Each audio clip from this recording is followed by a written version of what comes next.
With all of our base cabinets now in place, it's time to start moving towards the finishing touches of our kitchen. What we're about to demonstrate now is the addition of crown molding, overlays, and even Toekick to a kitchen, as well as adding small touches like Toekick caps and even the addition and drilling of handles, knobs, and pulls. Aristokraft offers a wide assortment of hardware to accentuate your doors. What we want to do next is demonstrate how that hardware goes in.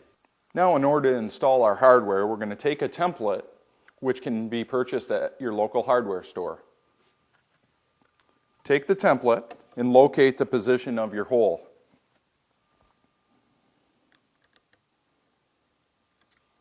Once you've located that position, you'll take your drill and go through on your door frame.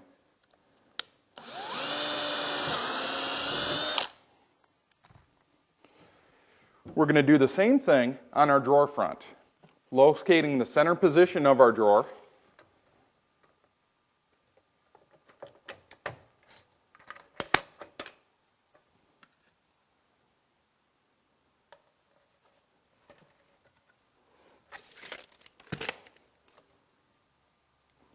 And then taking the drawer front template and locating in the center position of our hole.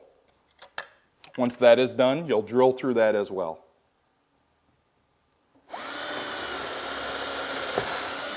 Now that the holes are in place, we can go back and install the actual knobs. All of our Toekick's been cut, it's been put into place. The next step is giving it a nice finished look on the end of the run. Jay's going to demonstrate a couple of ways that we can do that. A couple of options we have with the exposed end of the Toekick after we made our cut are the touch-up marker, which is in our touch-up kit. You would take the marker and just go over the exposed end to blend in the color with the finish of your cabinet. Another option would be taking our Toekick cap and going over that exposed end. This gives a nice ornamental look to the end of your Toekick. This segment of our installation will deal with the application of crown molding on our design. Jay's going to be demonstrating the various ways that you cut molding in order to deal with the different angles that we have in our particular design. He's going to work his way around the diagonal corner cabinet, as well as just cutting simple moldings like the ones you would find above our range hood. Over here, on this side of our kitchen, we're going to have to deal with the various depths that we have. The crown molding will sit on top of our cabinetry with this type of application to it. However, when we go to cut it on our miter saw, we will be turning it upside down and facing it backwards so that we are protecting that front edge of the molding as it's being cut through. Additionally, you'll notice that with all the doors in place, it's going to allow us to better figure out how far forward or how far back we want this molding to sit when we're putting it into our final position. So we've got our crown molding ready to be cut. What steps have you taken here for us, Jay? Well, I've determined the length of our run on the crown molding up to the point of the diagonal corner, which came out to be 78 inches. I also determined the return on the end, which is 12 inches. Now what we're going to do is transpose that measurement over onto the crown molding. So what we need to do is measure near the back of the crown molding for this particular cut, because we're going to be cutting, or that 78-inch cut will happen at the bottom and back of that molding. Is that correct? Correct, because you don't want to put the molding on in a way to make the cut over your decorative side. You want to keep that finish in pristine condition.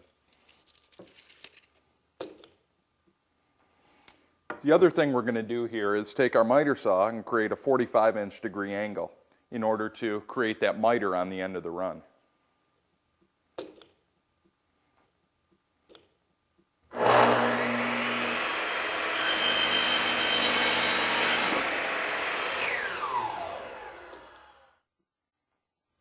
Now that we have our cut made, there is another thing that we have to take into account, specifically on darker woods than the one we're using here today. But one of the things that should always be done is you should take your touch-up marker that you've purchased in your touch-up kit and go ahead and just color the end of the molding in order to give it a nice finished look. When your two miter components come together, this will make sure that there's no natural color of the wood showing through. What this also does is seal off any exposed wood that may expand or contract during installation. Jay's now finished cutting and installing our first pieces of molding. So what he's done is he's made two 45-degree angle cuts and he's joined them at the end of the cabinet run.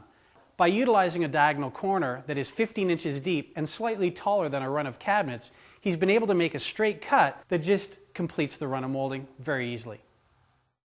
So the next step is cutting our 3 pieces of molding in order to place on top of our diagonal corner cabinet and make sure that we have nice cuts made so that each of the joints comes together nice and tight, as well to make sure that we complete the end of the run by making that one final cut that goes straight back into the wall itself. With all of our crown molding in place, the next step for some consumers will be the application of light rail molding. Some people will choose to put under cabinet lighting in place, in which case the application of a light rail will help to hide those under counter lights. With all of the molding in place, now it's a matter of adding any additional onlays and overlays to your design. Here, Jay has an acanthus overlay, which he's now going to apply to the front of the range hood. How would you go about doing that, Jay?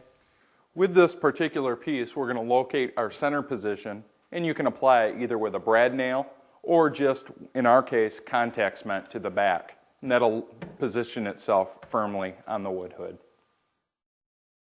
Another way to finish the run of cabinetry is to install a decorative door panel, as we did here.